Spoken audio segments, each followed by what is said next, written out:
उम्मीद करता हूँ आप सभी अच्छे होंगे। और आप सभी के लिए मैं लेके आ गया हूँ साउंड का एक बहुत ही अच्छा कॉन्सेप्ट, जो कि आप किसी भी लेवल की प्रिपरेशन कर रहे हो, आप सबके लिए बहुत बहुत यूजफुल होने वाला है। तो आइए बिना लेट के इस वीडियो को स्टार्ट करते हैं। जैसे आप देख सकते हैं, स्पेशली अगर जो बिहार दरोगा बिहार एसआई की प्रिपरेशन कर रहे हैं, उनके लिए बहुत यूजफुल होने वाला है। इसमें हम साउंड की प्रॉपर्टी के बारे में, साउंड होता क्या है उसकी मेजरमेंट के बारे में, साउंड को कैसे डिटरमाइन करते हैं, पिच को कैसे डिटरमाइन करते हैं, इस चीज़ में मेजर करते हैं, सबके बारे में एक एक चीज़ हम जानने वाले हैं। कैसा होता है साउंड का नेचर कैसा होता है, हम एक एक चीज़ को बहुत अच्छे से पढ़ने वाले हैं। तो एक एक टॉपिक, एक एक चीज़ को ध्यान से आप सुनिए। नेचर कैसा होता है, साउंड एक एनर्जी का फॉर्मेट होता है, जो फॉर्म होता है एनर्जी के फॉर्मेट होता है। और किसी चीज़ में जब वाइब्रेशन होता है, जब कोई चीज़ वाइब्रेट करता है तो साउंड प्रोड्यूस होता है। सपोज जब हम बोलते हैं तो हमारे वोकल बॉक्स से क्या होता है, वाइब्रेशन होता है यहाँ पे, और इससे क्या होता है, साउंड प्रोड्यूस होता है। एक टाइप का एनर्जी है जो कि वाइब्रेशन से प्रोड्यूस होता है। अब देखते हैं साउंड जो ट्रेवल करता है, ये सॉलिड भी हो सकता है, लिक्विड भी हो सकता है, और गैसियस फॉर्म भी हो सकता है। इन तीनों मीडियम में वो क्या कर सकता है, ट्रेवल कर सकता है। और आपको बहुत इंपॉर्टेंट चीज बता दूं, साउंड को ट्रेवल करने के लिए एक मीडियम की नीड होती है। साउंड वैक्यूम में ट्रेवल नहीं कर सकता है। जैसे कि ये प्रॉपर्टी आप देख सकते हैं यहाँ पे, साउंड कभी भी वैक्यूम में ट्रेवल नहीं कर सकता है। इसको एक मीडियम की रिक्वायरमेंट होती है। अगर मीडियम होगा तो साउंड ट्रेवल करेगा, अगर मीडियम नहीं होगा तो साउंड ट्रेवल नहीं करेगा। आइए देखते हैं next, property of waves, sound waves. Sound waves के कुछ प्रॉपर्टी होते हैं, एक एक करके शॉर्टकट में देखेंगे हम। तो पहला प्रॉपर्टी है frequency, the number of vibration पर सेकंड। एक सेकंड में जितनी बार वाइब्रेशन होता है उसको फ्रीक्वेंसी बोलते हैं। इसको मेजर करने के लिए हम एच जेड का यूज करते हैं, जिसको हम हर्ट्ज बोलते हैं, जैसे आप देख सकते हैं यहाँ पे। और ये किसको डिटरमाइन करता है, पिच को डिटरमाइन करता है। Amplitude, the maximum displacement of particles from their rest, कोई रेस्ट पोजीशन से जो डिस्प्लेसमेंट हो रहा है पार्टिकल का, तो उसको हम बोलते हैं एम्पलीट्यूड। ये डिटरमाइन किसको करता है, लाउडनेस को। आप कितना लाउड बोल रहे हो, आप कोई म्यूजिक सिस्टम चला रहे हो तो कितना लाउड है वो डिटरमाइन करता है। अब देखते हैं वेवलेंथ के बारे में। वेवलेंथ देखेंगे, ये डिस्टेंस होता है कंसेक्यूटिव कंप्रेशंस का। ठीक है, दो कंसेक्यूटिव, मतलब जो वेव है फ्रॉम इनिशियल टू एंडिंग, और उसके बीच का जो है उसको बोलते हैं, जो वेव्स हैं उसको लेंथ बोलते हैं, वेवलेंथ। बहुत सिंपल से वर्ड में। अब देखते हैं वेलोसिटी के बारे में।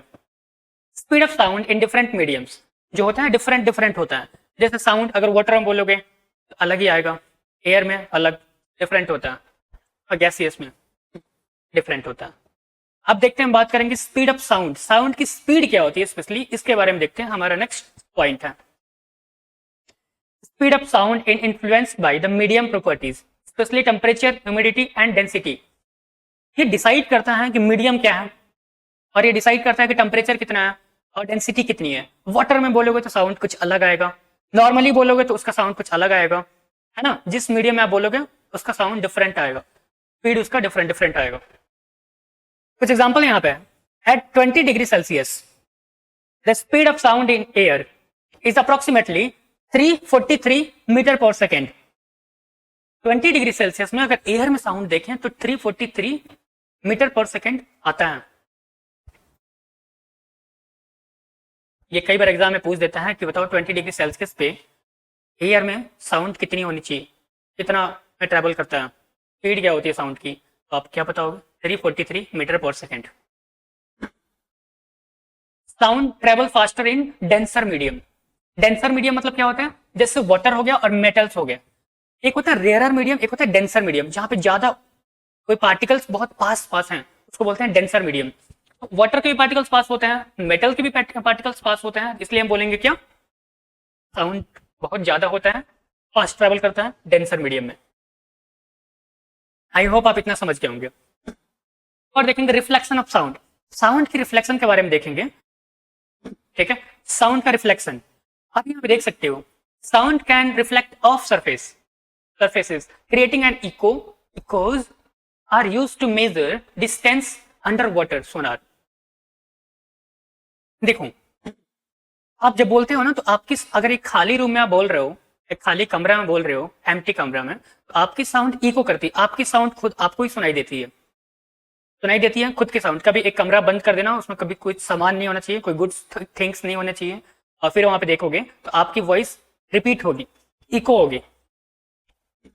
और ये डिस्टेंस मेजर करने के लिए किया जाता है रिफ्लेक्शन का अंडर वाटर, जिसको हम सोनार भी बोलते हैं। ठीक है, आई होप इतना समझ आया होगा। The minimum distance required to hear at distinct echo कितना होना चाहिए? 17 मीटर्स। ये जो नंबरिंग वाली चीज है ना, जैसे मैंने आपको बताया 343 metre per second and 17 metres, ये चीजें आपको ध्यान रखना है, बहुत टाइम एग्जाम्स में आपके पूछे जाते हैं। Refraction of sound, sound refract कैसे करता है? आपने पढ़ा होगा reflection of light and then refraction of light, इन दोनों में डिफरेंसेस क्या होते हैं?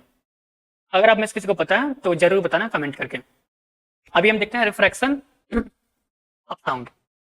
Sound wave bend when they pass through different medium or when the temperature varies within the medium. जो साउंड वेव होता है ना, बेंड कर जाता है इन डिफरेंट मीडियम में। ठीक है, जैसे आपने रिफ्लेक्शन पढ़ा होगा, रिफ्रैक्शन पढ़ा होगा, क्या करते हैं वो थोड़ा टिल्ट हो जाता है, तो यहाँ पे बेंड हो जाता है, सेम वैसा ही हम साउंड के बारे में बात कर रहे थे। ये देखा आपने, रिफ्लेक्शन देखा यहाँ पे, और यहाँ पे रिफ्रैक्शन देखा। आपको ना कई बार एग्जांपल्स के थ्रू पूछ दिया जाता है कि बताओ refraction of light, sorry refraction of sound क्या होता है। और इसी टॉपिक को हम कंटिन्यू पार्ट 2 लेके आएंगे, जिसमें कि बहुत सारे इंपॉर्टेंट एमसीक्यूज, बहुत सारे प्रीवियस ईयर के क्वेश्चंस होंगे, जो कि आप सभी के लिए बहुत यूजफुल हो सकते हैं।